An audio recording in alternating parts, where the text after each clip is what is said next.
Dan sê goeiemôre, lyk my elke keer dat ek Bloemfontein toe kom, bring ek hier reën saam. Ek staan hier by Container Park, ons gaan gou 'n bietjie met Adel gesels oor hulle containers wat hulle bou. Kom ons luister. So Adel, hoe gaan dit? Goed, dankie, en jy, Anu? Nee, lekker, dankie.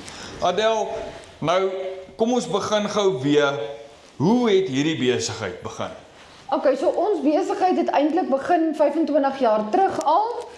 Ons het 'n gaping in die mark gesien om skeepsvraghouers te gebruik vir die konstruksiemaatskappye en ons het dit omskep in site offices en kantore en ja, dis waar ons begin het. Okay, nou hierso sit jy nou in een van die einste kantore wat julle self bou. Ek sien julle sit hierdie Chromodek isolasie. ja, die isolasie wat julle op die mure sit en julle het aircons in en julle het elektrisiteit hier binne. Jy het vir ons uitstekende kantoortjie hier opgesit. Vertel my gou 'n bietjie, hoe belangrik is dit om hierdie regte isolasie in te sit? Ja, so dit is nogal baie belangrik. In die beginjare het hulle containers uitgesit wat net vensters en deure en krag ingehaat het. Maar ek kom uit die Noord-Kaap uit en ek bedoel daar is geen manier wat jy in 'n container kan sit sonder isolasie nie. So ons maak dit vir die ouens gerieflik. Hulle sit 8 ure op 'n dag op 'n site in 'n kantoor. So ons maak dit vir hulle gerieflik. Die houers is geïsoleer. Hulle het aircon in en ons kan 21 grade gemaklik handhaaf al is dit 'n Hotel. Asai. Nou Adel sê my ook, julle het 'n huurkontrak wat julle met die ouens aangaan. Deel bietjie met my oor die huurkontrak. Okay, so ons kantore en ons store, ons standaardprodukte doen ons op verhuurings. Ons het 'n maand tot maand verhuuring. So dis nie dat jy 'n kontrak sluit vir 6 maande of 'n jaar nie. So solank as wat jy hom nodig het, kan jy hom huur by ons. En dan is daar van die groter ouens wat belangstel dalk in ablusie geriewe of toilette wat ons dan ook deel maak van die huurooreenkoms wat hulle dan nou nodig het op die einde van die dag. Hoor jy nou gepraat van amblusieblokke en toilette en so voorts. Jy het vir my 'n badkamertjie gewys. Deel gou 'n bietjie met die mense, wat kom als in daai badkamer in en wat kan julle bied? Okay, so die standaardprodukte is alles op ons webtuiste. Gewone standaard 6 meter toileteenheid is gedeel in 2. So die dameskant het 3 toilette met 2 wasbakke en die manskant het 2 toilette met 'n urinaal met wasbakke. En dan die ablusiegeriewe het elkeen net 'n stort addisioneel ekstra by. So dit is basies standaard wat ons dan nou uitverhuur. Eenvoudig, gemaklik, niks fancy nie. Ons doen dit eenvoudig. Ja, en dan die stort het dan of die ablusiegeriewe dan nou natuurlik geysers op vir die warm water. Ja, natuurlik. Ja.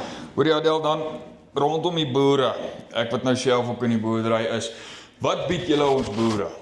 Okay, so baie van die boere gebruik van ons houers vir stooreenhede, vir voer of kunsmis of daai tipe van goed. Of ons doen vir hulle, ons noem dit 'n custom unit. So as jy op 'n plaas is en jy het 'n stoor en werkskwartiere nodig, dan doen ons dit nou vir jou so. So ons kan 'n 12 meter deel in 2 6 meters en dan een kant 'n stoor en een kant amper soos 'n klein eenmans woonstelletjie maak wat jy 2 bankbeds of 4 bankbeds kan insit vir 'n tydelike oplossing. Of dan het ons gewone 6 meter leefeenhede wat ons ook uitsit, wat die ouens dan nou gebruik vir slaapkwartiere. Okay, maar hierdie 6 ene wat julle in die helfte omsplit met die kamer en die stoorarea. Dis so lekker as ek plant in die Vrystaat en ek het lande in een area en lande in 'n ander area, dan laai ek net daai ouetjie agter op een van die lorries. Hy laai hom daar af en daar kan my mense bly en slaap tot my plantyd of my strooptyd daar verby is. Ja, en wat die lekker is jy kan dit skuif soos jy dit nodig het, ja. En hy kan sommer hardloop deur 'n generatortjie of solar en so voorts. Ja, ons doen baie van die spesifikasies wat die ouens vra is kom met solarkrag uit of ons het 'n lead wat op 'n 220 generatortjie sommer gekoppel word. So dis baie maklik. Baie maklik, baie eenvoudig. Okay, baie dankie Adel. Dankie vir die chat. Sê my gou Adel, hoe kan die ouens jou in die hande kry? Okay, so julle kan kyk na ons webwerf. Ons is www.containerpark.co.za. Al ons kontakbesonderhede is daarop. Ons takke met ons franchise owners se kontakbesonderhede is daarop. So julle sal sien ons het takke in Pretoria, Potchefstroom, Rustenburg, Welkom, Bloemfontein, Kimberley, Appington en Klapmuts. So as jy ons nodig het, kontak ons daar. Baie dankie Adel. Right, en dit is nou Adel van Container Park. As jy 'n bietjie belangstel om met hierdie mense in kontak te tree, kyk op die link onder of bo, kom in kontak met hulle, gesels met hulle, hoor bietjie pryse, chat met die mense. Ek's Janu van Farm Spice. Mooi dag.